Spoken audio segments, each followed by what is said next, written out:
السلام عليكم ورحمة الله وبركاته. الحمد لله نحمده ونستعينه ونستغفره ونؤمن به ونتوكل عليه ونعوذ بالله من شرور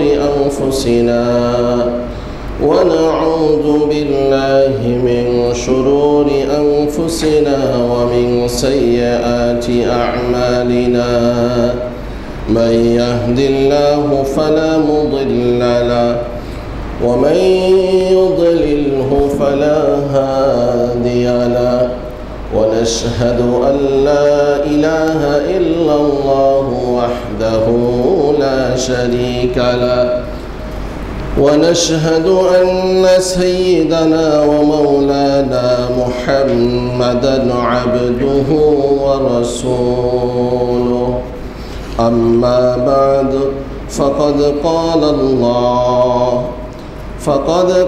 الله سبحانه وتعالى: أعوذ بالله من الشيطان الرجيم. بسم الله الرحمن الرحيم. وقال إني ذاهب إلى ربي سيهدين. رب هب لي من الصالحين. فبشرناه بغلام حليم. إن الله وملائكته يصلون على النبي يا أيها الذين آمنوا صلوا عليه وسلموا تسليما. اللهم صل على محمد وعلى آل محمد كما صليت على إبراهيم وعلى آل إبراهيم إنك حميد مجيد. একটু মোহাব্বতের সহিত আওয়াজ করে পড়ি: আল্লাহুম্মা বারিক আলা মুহাম্মাদিন কামা বারাকতা আলা ইব্রাহিম ওয়া আলা আলি ইব্রাহিম ইন্নাকা হামিদুম মাজিদ। رب اشرح لي صدري ويسر لي أمري واحلل عقدة من لساني يفقه قولي. سبحانك لا علم لنا إلا ما علمتنا إنك أنت العليم الحكيم. جزا الله عنا محمدا ما هو أهله. উপস্থিত মোহতারাম সম্মানিত মুসল্লিয়ানে কেরাম, হযরত উলামায়ে কেরাম, আল্লাহ পাক রব্বুল আলামিনের দরবারে শুকরিয়া আদায় করছি যিনি আমাদেরকে তার ঘর মসজিদে সলাতুল জুমআ আদায়ের উদ্দেশ্যে উপস্থিত হওয়ার তৌফিক দিয়েছেন। সবাই বলি আলহামদুলিল্লাহ। সাথে সাথে সলাত ও সালামের হাদিয়া প্রেরণ করছি সৈয়দুল মুরসালিন রাহমাতুল্লিল আলামিন মুহাম্মদুর রাসূলুল্লাহ সাল্লাল্লাহু আলাইহি ওয়াসাল্লামের প্রতি, যার অক্লান্ত পরিশ্রমের বিনিময়ে আল্লাহ তাআলা আমাদেরকে এখনো পর্যন্ত ইসলামের শিরোনামে মাথা উঁচু করে দাঁড়ানোর সুযোগ করে দিয়েছেন। আল্লাহ তাআলা মুহাম্মদুর রাসূলুল্লাহ সাল্লাল্লাহু আলাইহি ওয়াসাল্লামকে জান্নাতের সর্বোচ্চ মাকাম দান করুন। সবাই বলি আমিন। সম্মানিত ভাইয়েরা, আলহামদুলিল্লাহ, যুলহিজ্জা জিলহজ মাস, আমরা আমাদের সাধারণত বলতে আমরা জিলহজেই বেশি বলে থাকি, কিন্তু আরবি মাস সঠিক উচ্চারণ যুলহিজ্জা। ব্যবহার হিসেবে এটাকে জিলহিজ্জাও বলা হয়। এটা আরবি দৃষ্টিকোণ থেকে বিভিন্ন কারণেই বলা হয়। যাই হোক, এই জিলহজ মাস আলহামদুলিল্লাহ শুরু হয়ে গেছে। আজকে জিলহজ মাসের দ্বিতীয় তারিখ। গতকাল পহেলা জিলহজ ছিল, আজকে দোসরা জিলহজ আমাদের অত্র এলাকায়, আর অন্যান্য জায়গায় তৃতীয় জিলহজ চলছে। সৌদি আরব তৃতীয় জিলহজ আজকে চলছে। আমরা জিলহজ মাসের প্রথম দশকের আমল নিয়ে গত শুক্রবারে আলোচনা করেছিলাম। আজকে আমরা আলোচনা করব সমসাময়িক বিষয় হজ এবং কোরবানি, বিশেষ করে কোরবানির বিধিবিধান নিয়েই আলোচনা করব। আপনারা জানেন জিলহজ মাসের প্রথম এই 10 দিন কেন এত ফজিলতপূর্ণ হয়েছে। আমরা গত শুক্রবারেও বলেছিলাম যে এখানে এমন কিছু ইবাদতের সমাহার যা অন্যান্য সময় একসাথে পাওয়া যায় না। তার মধ্যেই সবচেয়ে উল্লেখযোগ্য দুটি ইবাদত, একটি হলো হজ আর অপরটি হলো কোরবানি।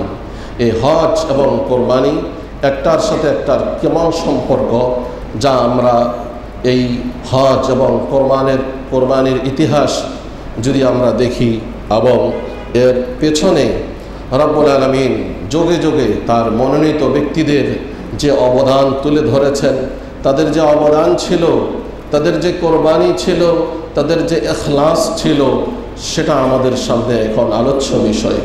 মুহতারাম সম্মানিত ভাইয়েরা, জিলহজ মাসের 8 তারিখ থেকে হজের কার্যাবলী শুরু হয়। জিলহজ মাসের 8 তারিখ থেকে হজের কার্যাবলী শুরু হয়।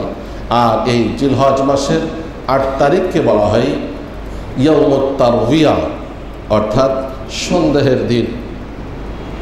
জিলহজ মাসের 8 তারিখ রাত্রিতে হযরত ইব্রাহিম আলাইহিস সালাম স্বপ্ন যোগে দেখেন যে তিনি জবাই করছেন। আর এই কথাটাই সূরা সাফফাতের মধ্যে আল্লাহ তাআলা তুলে ধরেছেন। ওয়াকালা ইন্নী যাহিবুন ইলা রাব্বি সায়াহদিন। ইব্রাহিম আলাইহিস সালাম আল্লাহ তাআলার কাছে ফরিয়াদ করে বলেন, হে প্রভু, ওয়াকালা ইন্নী যাহিবুন ইলা রাব্বি সায়াহদিন, আমি আমার রবের কাছে যাচ্ছি, তিনি আমাকে সঠিক পথ প্রদর্শন করবেন, সঠিক পথে পরিচালিত করবেন। এই কথাটা কখন তিনি বলেন?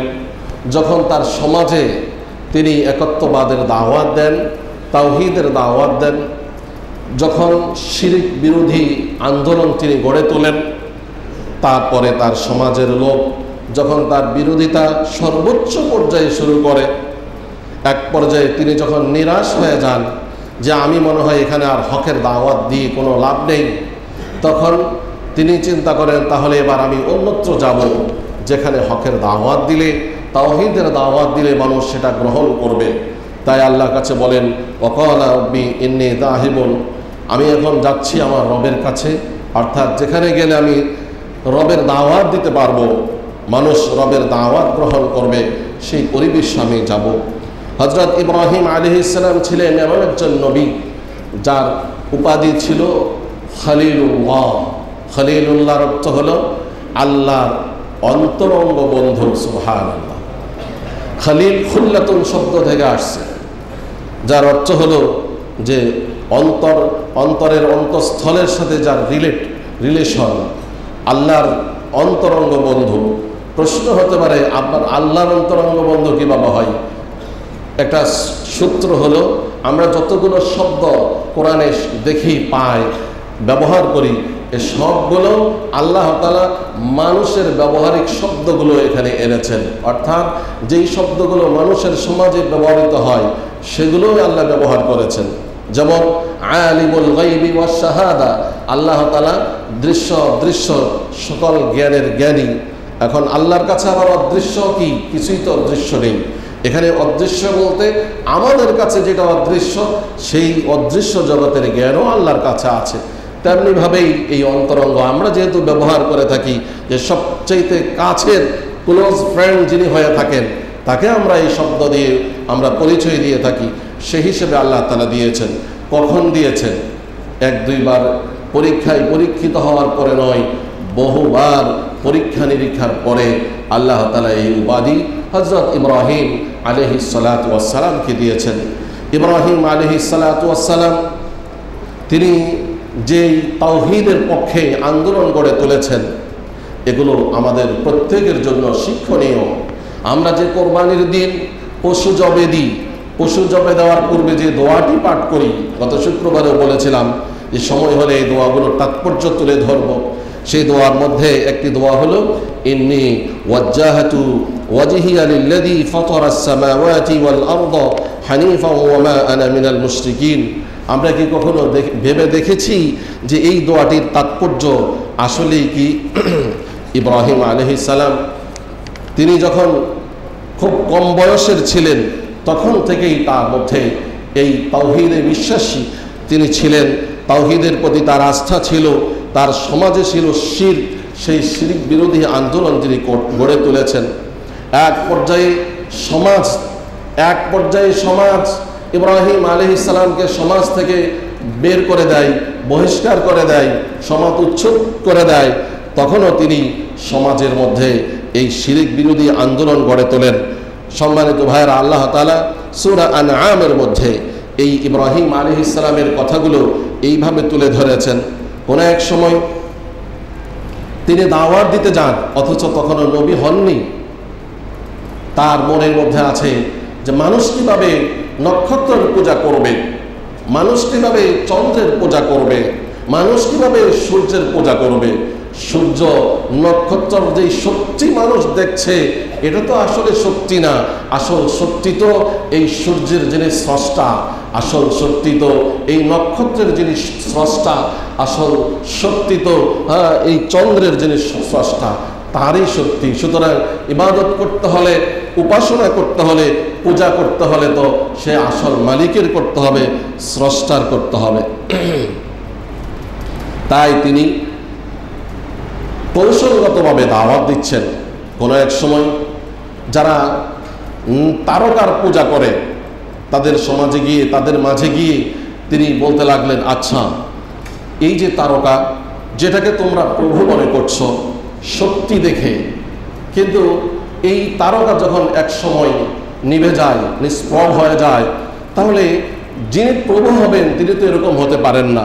তিনি তো সব সময় থাকবেন হাইয়ুল কাইয়ুম, চিরঞ্জীব, সব কিছুকে যিনি রক্ষণাবেক্ষণ করবেন তিনি তো রব হবেন। তারপরে তিনি বলেন, ফালাম্মা জান্না আলাইহিল লাইলু রাআ কাওকাবান, যখন রাত অন্ধকার হয় তখন তিনি তারকা দেখেন। ক্বালা হাযা রব্বি, বললেন এটা আমার প্রভু। তাফসিরে আসছে যে এটা আমার প্রভু তিনি এইভাবে বলেছেন যে আসলে তোমাদের ধারণা অনুযায়ী কিছুক্ষণের জন্য আমি যদি মেনেও নিই যে এই শক্তিধর তারকাকে তোমরা যেভাবে প্রভু মনে করছো, আচ্ছা আমিও কিছুক্ষণের জন্য মেনে নিলাম তারকা প্রভু। কিন্তু ফালাম্মা আফালা, যখন এই তারকা নিভে গেল, অর্থাৎ আড়ালে চলে গেল, ক্বালা লা উহিব্বুল আফিলিন, তখন বললেন আচ্ছা বলো দেখি তোমরা, যেটা আড়ালে যেতে পারে, যেটাকে দেখা যায় না, যার শক্তি কিছুক্ষণ থাকে আর কিছুক্ষণ থাকে না, যেটা সবসময় দৃশ্যমান হতে পারে না, যেটা দুর্বল, আরেকজনের পাওয়ার নিয়ে চলে, সেটা কিভাবে প্রভু হতে পারে? তারপরে যারা চন্দ্রের পূজা করত তাদের কাছে গিয়ে এইভাবে দাওয়াত দিচ্ছেন, ফালাম্মা রাআল কমারা বাযিগান ক্বালা হাযা রাব্বি, চন্দ্রকে যখন আলোকিত দেখেন তখনও তাদের ধারণা অনুযায়ী বলেন এটা রব। ফালাম্মা আফালা ক্বালা লা ইল্লাম ইয়াহদিনি রাব্বি লাআকুনান্না মিনাল কওমিদ দাল্লিন, তখন তিনি বললেন যে যদি আল্লাহ আমার রব আমাকে হেদায়েত না করতেন তাহলে আজকে এই ভ্রষ্ট, এই গোমরাহ সমাজের মধ্যে থেকে আমি নিজেও পথভ্রষ্ট হয়ে যেতাম। তারপরে যারা সূর্য পূজা করে তাদের কাছে গিয়ে বললেন, ফালাম্মা রাআশ শামসা বাযিগাতান, যখন সূর্যকে আলোকিত দেখেন, ক্বালা হাযা রাব্বি হাযা আকবার, এই সূর্যই আমাদের প্রভু, মনে হয় এটাই সবচেয়ে বড় প্রভু। আবার যখন সূর্য অস্তমিত হয়ে যায়, ফালাম্মা আফালাত ক্বালা ইয়া কওম ইন্নী বারিউম মিম্মা তুশরিকুন, তিনি বলেন হে আমার সম্প্রদায়, আমি তোমরা যেই বিষয়কে নিয়ে শিরিক করছো, আসল মালিকের সাথে যাদেরকে সম্পৃক্ত করছো, আমি সব কিছু থেকে পুরো পবিত্র। আমার মিশন কি? আমার মিশন হলো এই যে দোয়াটি আমরা পাঠ করে থাকি কোরবানির পশু জবের আগে, ইন্নী ওয়াজ্জাহতু ওয়াজহিয়া লিল্লাযী, সব কিছু আমি বাদ দিয়ে আমি মনোনিবেশ করলাম, আমার চেহারাকে ফিরিয়ে দিলাম সেই সত্তার প্রতি। ফাতারাস সামাওয়াতি ওয়াল আরদ, যিনি নবমণ্ডল ভূমণ্ডলকে সৃষ্টি করেছেন হানিফান একনিষ্ঠভাবে। ওমা আনা মিনাল মুশরিকিন, আর আমি মুশরিকদের অন্তর্ভুক্ত নই। এই দোয়াটি আমরা পাঠ করে থাকি পশু জবের পূর্বে। তাহলে এই যে দোয়ার তাৎপর্য, এটা আমাদের বুঝতে হবে, জানতে হবে। আজকে আমরা যখন আমাদের সামনে কোনো শক্তি আবির্ভাব হয়, কোনো শক্তি আত্মপ্রকাশ করে, তখন ওই শক্তিকে সরাসরি প্রভু মনে না করলেও কেমন যেন আমাদের অ্যাক্টিভিটিস সেটাই প্রমাণ করে। হয়তো একযোগে মানুষ চন্দ্রকে প্রভু মনে করত, সূর্যকে প্রভু মনে করত। আমরা হয়তো চন্দ্র আর সূর্যকে প্রভু মনে করি না ঠিকই, কিন্তু আমাদের সমাজে আমাদের মতো কিছু মানুষ যাদের হয়তো শক্তি বেশি, যাদের হয়তো পাওয়ার বেশি, আমরা তাদের কথাবার্তায় তাদের ইশারা ইঙ্গিতকে এমনভাবে ফলো করি, এমনভাবে সেটাকে আমরা অনুকরণ করি, যেটা করা দরকার ছিল আল্লাহ এবং আল্লাহ রাসূলের বিধানকে। তো অথচ আল্লাহ এবং আল্লাহ রাসূলের বিধানকে উপেক্ষা করে শুধুমাত্র এই সাময়িক শক্তিধর এই সমস্ত ব্যক্তিদের ইশারা ইঙ্গিত, তাদের নিয়ম নীতিকে এইভাবে আমরা ফলো করছি। কেমন যেন কার্যত বাস্তবিকভাবে ওই সমস্ত লোকদের মতোই হয়ে যাচ্ছে। তাই আসুন, এই কোরবানি আমাদেরকে এই জিনিসটাই শিক্ষা দেয় যে না, সব কিছু থেকে আমাকে ফিরিয়ে আমি যিনি আমার স্রষ্টা তার প্রতি আমি মনোনিবেশ করলাম। ইন্নী ওয়াজ্জাহতু ওয়াজহিয়া লিল্লাযী ফাতারাস সামাওয়াতি ওয়াল আরদ হানিফাও ওয়া মা আনা মিনাল মুশরিকিন।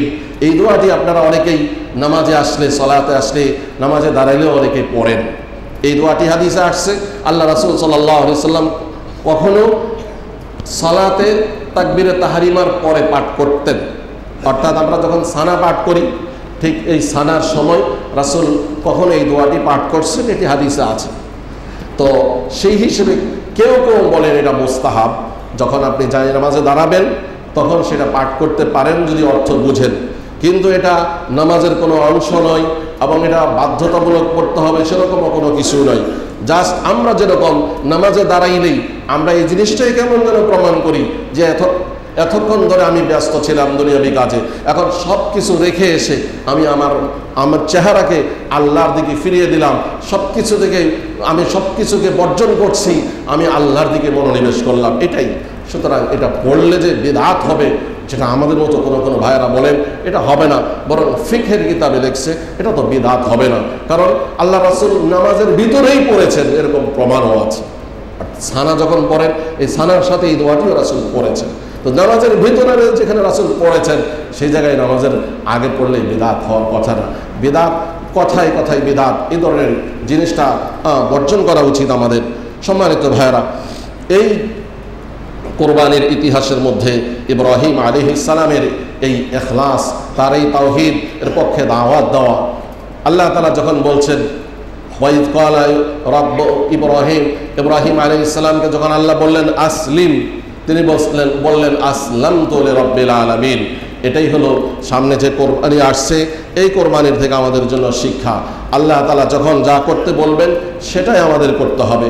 মুহতারাম ভাইয়েরা, এইভাবে যখন ইব্রাহিম আলাইহিস সালাম দাওয়াত দিলেন কিন্তু মানুষ ঈমান গ্রহণ করছে না, তারপরে তিনি বললেন ওয়াকালা ইন্নী যাহিবুন ইলা রাব্বি সায়াহদিন, আমি আমার প্রভুর নিকট যাচ্ছি যেখানে দাওয়াতের পরিবেশ হয় সেখানে। তারপরে তিনি বললেন হয়তো কিছুদিন পর আমি মারাও যেতে পারি, তাহলে এই দাওয়াতের কার্যক্রম কে চালু রাখবে? সেজন্য আল্লাহর কাছে দোয়া করছেন যে আল্লাহ, আপনি আমাকে সুসন্তান, ধৈর্যশীল সুসন্তান দান করুন, যাতে করে আমার ইন্তেকালের পরে আপনার একত্ববাদের দাওয়াতের এই মিশন যেন সচল থাকে, চালু থাকে। তাই আমার এই বার্ধক্যজনিত বয়সেও আপনি তো চাইলে পারেন, আপনি আমাকে সুসন্তান দান করুন। সাথে সাথে দোয়া করলেন রব্বি হাবিলি মিনাস সালিহিন, প্রভু আপনি আমাকে সুসন্তান দান করুন।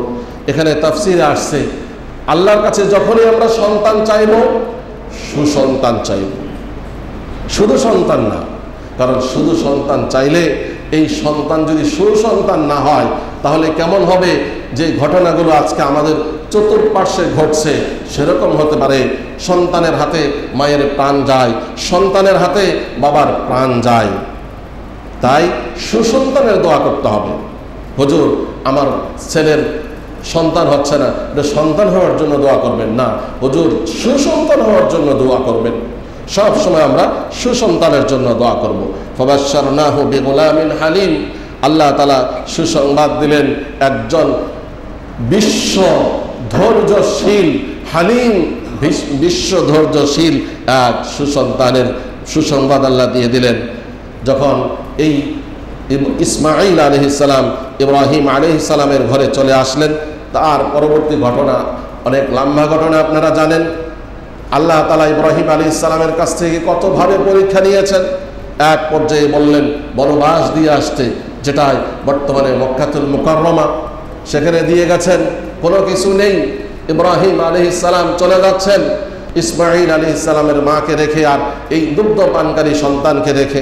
সামান্য কিছু খাবার, অল্প সামান্য কিছু খেজুর পানি ছিল, সেটা দিয়ে চলে যাচ্ছেন।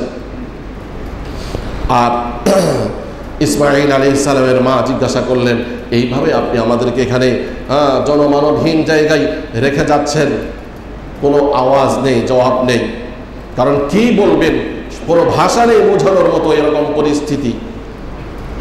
পরিশেষে বললেন, এটাকে আল্লাহর নির্দেশে রেখে যাচ্ছেন? মাথা দিয়ে ইঙ্গিতের মাধ্যমে বললেন, হ্যাঁ আল্লাহর নির্দেশে রেখে যাচ্ছি। তখন বললেন, ইযান লা ইউযায়্যি'আনা আল্লাহ, যদি আল্লাহর নির্দেশে রেখে যান তাহলে আল্লাহ তাআলা আমাদেরকে কখনো ধ্বংস করবেন না। বলেন সুবহানাল্লাহ। একজন মা, তার ইমানি চেতনা কেমন হওয়া উচিত? এরকমই হতে হবে। আজকে আমাদের সমাজে যত দুর্নীতি হচ্ছে, এই দুর্নীতির বেশিরভাগ দুর্নীতি হয় আমাদের বোনদের কারণে। আমাদের বোনেরা যারা আমাদের ভাইদের স্ত্রী হিসেবে আছে, অনেক ক্ষেত্রে তাদের ডিমান্ড অনেক বেশি থাকে। হাজব্যান্ডের যতটুকু সামর্থ্য নেই তার বাহিরেই তাদের ডিমান্ড থাকে। তখন হাজব্যান্ড এক পর্যায়ে পরিবারকে সামলাইতে বাধ্য হয়, দুর্নীতি করতে বাধ্য হয়। সম্মানিত ভাইয়েরা, তাই অভিভাবকদের উচিত পুত্রবধূ এমন মেয়েকে বানাবো যার ইমানি চেতনা সেরকম বিবি সারা রাদিয়াল্লাহু তাআলা আনহার মতো। সম্মানিত ভাইয়েরা, হাজারার মতো ওরকম ইমানি চেতনা যাদের আছে, সেরকম মেয়েদেরকে আমাদের পুত্রবধূ বানাইতে হবে। তাহলেই এই সমাজ দুর্নীতিমুক্ত হতে পারবে। অন্যথায় যত আইন কানুনেই আমরা প্রণয়ন করি আর প্রয়োগ করি, দেখা যাবে একদিকে প্রয়োগ করব, আরেকদিকে দুর্নীতি আবার শুরু হবে। সম্মানিত ভাইয়েরা, তারপরে কি হলো? এরপরে স্মৃতি বিজড়িত জিনিসগুলো দেখেন। আজকের হাজী সাহেবের জন্য আল্লাহ তাআলা ওয়াজিব করে দিয়েছেন। ইসমাঈল আলাইহিস সালামের মা যখন পানির উদ্দেশ্যে সফা থেকে মরওয়া, মরওয়া থেকে সফা দৌড়াদৌড়ি করছেন, সেই সময়েও আল্লাহর প্রতি কোনো বিদ্বেষ ছিল না, রাগ ছিল না, ক্ষোভ ছিল না, অভিমান ছিল না। যার ফলে আল্লাহ এত খুশি হয়েছেন, ওই মহিলার এই দৌড়াদৌড়িকে আজকের হাজিরের জন্য আল্লাহ ওয়াজিব করে দিয়েছেন। সুবহানাল্লাহ। তারপরে আল্লাহ তাআলা যখন স্বপ্নের মাধ্যমে নির্দেশ দিলেন ইব্রাহিম আলাইহিস সালামকে সন্তান জবে করতে হবে, ইব্রাহিম আলাইহিস সালাম সন্তান নিয়ে গেলেন। তাফসিরে আসছে অল্প বয়সের ছেলে, কেউ বলছেন 7 বছর, কেউ বলছেন 13 বছর, যাই হোক বালেগ হওয়ার আগের বয়সে। শয়তান আসছে মায়ের কাছে, এসে বলতেছে তোমার সন্তানকে জবে করার জন্য নিয়ে যাচ্ছে। তিনি বললেন, কোনো বাবা সন্তানকে জব করতে পারে না। শয়তান বলল, আল্লাহর, তিনি নাকি স্বপ্নে দেখেছেন আল্লাহর নির্দেশে। তখন বললেন, যদি আল্লাহর নির্দেশে সন্তানকে জবে করে তাতে তোমার কি? বলেন সুবহানাল্লাহ। আল্লাহর নির্দেশকে এত বেশি প্রায়োরিটি দিয়েছেন। গেল মাকে পটাইতে পারেনি, শেষ পর্যন্ত সন্তানের কাছে গেছে, ইসমাঈলের কাছে গেছে। এই তোমাকে যে তোমার বাবা নিয়ে যাচ্ছে, কি করবে জানো? বলে বাবার সাথে যাচ্ছি, কি করবে সেটা তো জানি না। বলে তোমাকে জবে করবে। ইসমাঈল আলাইহিস সালাম বললেন, কেন জবে করবে? কোনো বাবা কি সন্তানকে জবে করতে পারে? বলে যে না, তোমার বাবা নাকি স্বপ্নে দেখেছে আল্লাহ নাকি তাকে নির্দেশ করেছেন। ইসমাঈল আলাইহিস সালাম বললেন, যদি আল্লাহর নির্দেশে আমাকে জবাই করতে হয় তাহলে আমি ইসমাঈল প্রস্তুত। বলেন সুবহানাল্লাহ। আমার ভাইয়েরা, আমাদের ফ্যামিলিকে, আমাদের পরিবারকে এভাবেই সাজাইতে হবে, তাহলে হবে দুনিয়া জান্নাতের একটা নমুনা।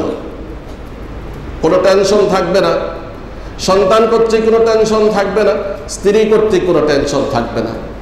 সন্তানকেও পটাইতে পারেনি, এবার চিন্তা করলো যাক ইব্রাহিমের কাছে যাই। ইব্রাহিম আলাইহিস সালামের কাছে গিয়ে শয়তান বলল যে আসলে আপনি যে স্বপ্ন দেখেছেন এটা তো আল্লাহ দেখাইনি, এটা তো শয়তানের পক্ষ থেকে দেখছেন। সাথে সাথে তিনি লা হাওলা ওয়ালা কুওয়াতা ইল্লা বিল্লাহ বলে নিজের পাশে থাকা কঙ্কর মুঠে নিয়ে ছুঁড়ে শয়তানের গায়ে নিক্ষেপ করলেন। আল্লাহ তাআলা এত পছন্দ করেছেন কিয়ামত পর্যন্ত সকল হাজীদের জন্য এই জামারাতে শয়তানকে পাথর নিক্ষেপ করা ওয়াজিব করে দিয়েছেন। বলেন সুবহানাল্লাহ। এখান থেকে আমরা যে শিক্ষাটা গ্রহণ করি, সে আল্লাহ এখনো আছেন, নাই শুধু একটা জিনিস, সেটা হলো আপনার কোনো ভালো কাজ, যেহেতু আর কোনো নবী আসবেন না, আসমানি গ্রন্থ আসবে না, তাই আপনার কোনো ভালো কাজ আল্লাহ অ্যাকসেপ্ট করে সেটাকেও মানুষের জন্য আদর্শ হিসেবে পরবর্তী জেনারেশনকে আল্লাহ জানাবেন, সেই সুযোগটা আর নেই। তবে আমরা সমাজে এখনো এমন কোনো কাজ করতে পারি যেটা মানুষের জন্য উপকারী। হয়তোবা এই ঘোষণা আসবে না আল্লাহর পক্ষ থেকে, কিন্তু এটাও আপনি মানুষের মাঝে এমন ভালো কোনো কাজ চালু করে দিলে যেটার দ্বারা লাখো কোটি মানুষ উপকৃত হবে, আপনি সাদাকায়ে জারিয়ার সওয়াব পেয়ে যাবেন। সম্মানিত ভাইরা, তাই আসুন এই ইব্রাহিম আলাইহিস সালামের যেই ঈমানি চেতনা এই হজ এবং কোরবানির সময়ে ফুটে ওঠে, এখান থেকেই আমাদের শিক্ষা নিতে হবে। এর অর্থ এই নয় প্রতি বছর কোরবানির সময় আসবে, হজের সময় আসবে, যাদের উপর হজ ফরজ তারা হজ করতে যাবেন আর হজ করে চলে আসবেন, যেই সেই আগের মতো হয়ে যাব, আর প্রত্যেক বছর পশু কোরবানি দেব, কোরবানি শেষ, গোশত থাকবে বা শেষ হয়ে যাবে, আমার মধ্যে কোনো পরিবর্তন আসবে না, এমন যেন না হয়। বরং উদ্দেশ্য হলো আমার মধ্যে পরিবর্তন আসতে হবে। হজ তো একজন মানুষের উপরে প্রতি বৎসর ফরজ হয় না, বৎসর জীবনে একবার হজ ফরজ হয়, কিন্তু কোরবানি কেন প্রত্যেক বৎসর ওয়াজিব হয়? কারণটা কি? কারণটা হলো এই কোরবানি প্রথমত আল্লাহ তাআলার ইচ্ছা ছিল ইসমাঈল আলাইহিস ইসলামের প্রাণকে উৎসর্গ করানো, অর্থাৎ আত্ম উৎসর্গ করে দেওয়া। আল্লাহ দয়া করছেন, সে আত্মার পরিবর্তে, মানুষের পরিবর্তে বেহেশতি দুম্বা নিয়ে আসছেন, প্রাণী উৎসর্গ করতে দিয়েছেন। এখন এই প্রাণী উৎসর্গ করার মধ্য দিয়ে প্রত্যেক বছর আমরা যেন এই কথাটা স্বীকারোক্তি করে যাচ্ছি, হে আল্লাহ, আমার এই প্রাণকে, আত্মাকে আপনি আমার এই কোরবানির পশুর বিনিময়ে রক্ষা করেছেন, তাই আমি এখন থেকে তাওবা করছি, আমি আর কখনো আপনার নাফরমানি করব না, আমি কখনো আর গুনাহের কাজ করব না। আমি এখন থেকে কেমন যেন একটা বৎসরের জন্য বা কিছুদিনের জন্য আপনার কাছ থেকে আমি আমার প্রাণকে ভিক্ষা পেয়েছি, সুতরাং আমি চেষ্টা করব আমাকে আখিরাতের জন্য তৈরি করতে। সম্মানিত ভাইরা, এই প্রাণী উৎসর্গ করার মধ্য দিয়ে আমাকে এই শিক্ষাটাই নিতে হবে যে আমার সমস্ত অবৈধ কাজ কারবার সব কিছু বন্ধ করে দিতে হবে। মোহতারাম দিনী ভাইয়েরা, কোরবানি প্রত্যেক বছর আসে, এটা ওয়াজিব বিধান। কেউ কেউ এটাকে সুন্নত বলেছেন, যাই হোক, সুন্নত হোক ওয়াজিব হোক, আমরা এই কোরবানির কি মন মানসিকতা নিয়ে কোরবানি করব, আমাদের প্রথম থেকেই এই টার্গেট ঠিক করতে হবে। এমন যেন না হয় সামাজিকতার জোয়ারে আমাদের এই কোরবানির ইখলাস যেন ভেসে না যায়। এটা কিভাবে পরীক্ষা নিরীক্ষা হবে? এটা পরীক্ষা হবে এইভাবে, কিছু কিছু ভাইদেরকে দেখা যায় যাকাত ফরজ হয়ে আসছে যুগ যুগ ধরে, কিন্তু যাকাতের কোনো খোঁজ খবর নেই, অথচ আলহামদুলিল্লাহ কোরবানির সময় আসলে কোরবানি দুম ধাক্কায় কোরবানি দিয়ে যাচ্ছে। আমরা আরজ করব, আবেদন করব যে যাকাত ছিল ফরজ আর কোরবানি হলো ওয়াজিব, কেউ বলছেন সুন্নত। এই কোরবানিটা যেরকম আমরা দিতে পারছি, ইচ্ছা করছি, সেজন্য ঠিক ওই যাকাতও আমাদের দিতে হবে, কারণ যাকাত না দেওয়ার কারণে কঠিন শাস্তির কথা আসছে। সম্মানিত ভাইয়েরা, এইভাবে আমরা যখন কোরবানি দেব লক্ষ্য রাখব যে কোরবানির পশু যেটি কিনবো, এই পশুটি যেন উত্তম পশু হয়। একটা হলো সমাজে যত আমার গরুটা সবচেয়ে ভালো সেটা, আরেকটা হলো নয়, আল্লাহ রসুল সাল্লাল্লাহু